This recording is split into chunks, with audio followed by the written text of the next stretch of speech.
back to the show. Katie Tur, our favorite veteran slash hostage of the 2016 campaign, has written a book about her experience. Katie Tur, what happened? She was so great. I just saw her back there. I gave her a big kiss. Really? It was fantastic. Okay, you know what?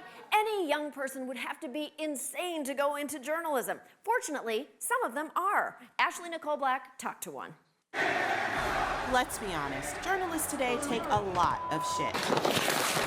Sick and tired of you guys! Even the truth tellers at InfoWars are taking it on the chin. You're a fucking idiot! Is there anyone in their right mind who would want to go into journalism at a time like this? Turns out there is. This 15-year-old kid. I'm Gabe Fleisher. I write a political newsletter called Wake Up to Politics. This wonderfully unjaded news junkie has a bedroom full of politically themed tchotchkes and memoirs by everyone from Hillary Clinton to Ashley Nicole Black.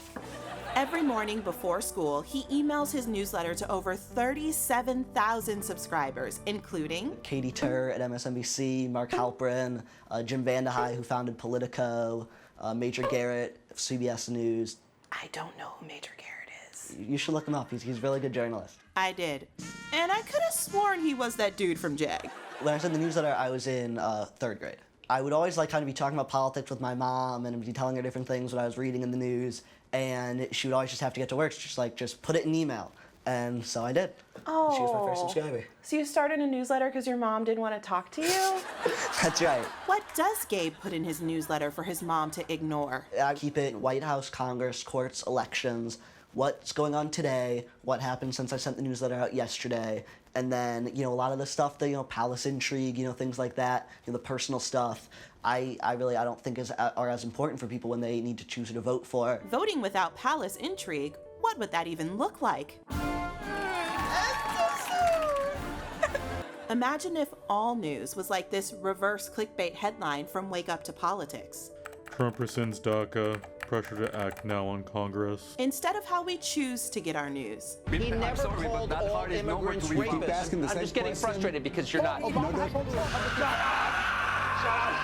just try to give people the facts. I don't try to sensationalize things or, again, put too much emotion or opinion into the news. Do you think it's possible that because you're 15 and life hasn't started beating you down yet, that's why it's a little bit easier for you not to have an opinion? That could be. But you must have opinions. No, I tried it completely unbiased, nonpartisan. What about Cory Booker? I don't. Just say he's handsome. Just say he's handsome. That's not a political opinion. Really. Just say he's really handsome and you'd like to spend time with him. And I'd love to interview him if he ever, yeah. I'd love to interview him. I'd interview the shit out of that guy. Like Gabe, most journalists strive to hold on to their fact-based, non-Cory-centric objectivity. But it's become impossible as the president purees reality into a thick slurry of misery and— You are fake news. You know what? Let's keep this positive. I don't want this kid regretting his calling until after he's been doxxed by trolls. This administration has posed a lot of challenges for journalists. In response to that, I think journalists have responded with giving the truth and writing stories that are honest and fair and objective even when they're being attacked. You're so upbeat. You even found a silver lining to this noxious orange cloud of garbage. That's not how I would put it, but— I know it isn't. How do you deal with adults constantly being impressed by you? People write to me and say how impressed they are with how concise but comprehensive it is. Usually the C word I get is cunt. Can I say that in front of a 15-year-old? Should ask my mom, maybe. Okay. She said no. And maybe we shouldn't tell Gabe that no matter how concise he is, the American public's trust in the media is at an all-time low. And you'd be crazy to go into a profession where people are routinely threatened, beaten, or even killed in the pursuit of truth. I mean, it's awesome! Gabe's gonna be fine! Look at those little cheeks! There's so many news outlets that it'd be a dream for me to work at. Washington Post and New York Times, certainly. And both those sites have done a great job adapting to the digital age.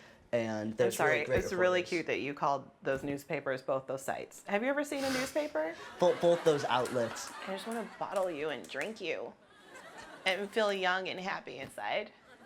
Okay.